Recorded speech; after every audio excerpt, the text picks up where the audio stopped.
Puisqu'on m'a demandé de faire un discours, je vais parler pour ne rien dire. Je sais, vous pensez, s'il n'a rien à dire, il ferait mieux de se taire. Oui, c'est trop facile. Vous voudriez que je fasse comme tous ceux qui n'ont rien à dire et qui le gardent pour eux? Eh bien non, moi quand je n'ai rien à dire, je veux qu'on le sache. Je veux en faire profiter les autres et si vous-même, vous n'avez rien à dire, eh bien on en parle. Mais me direz-vous, si nous parlons pour ne rien dire, de quoi allons-nous parler? Eh bien de rien.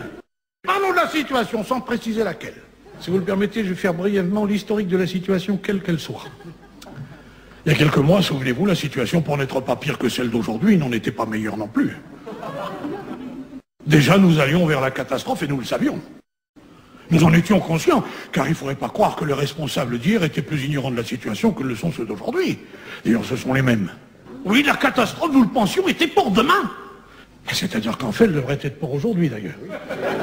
Si mes calculs sont justes. Or, que voyons-nous aujourd'hui? Qu'elle est toujours pour demain. Alors je vous pose la question, est-ce en remettant toujours au lendemain la catastrophe que nous pourrions faire le jour même, que nous l'éviterons? D'ailleurs, je vous signale entre parenthèses que si le gouvernement actuel n'est pas capable d'assumer la catastrophe, il est possible que l'opposition s'en empare.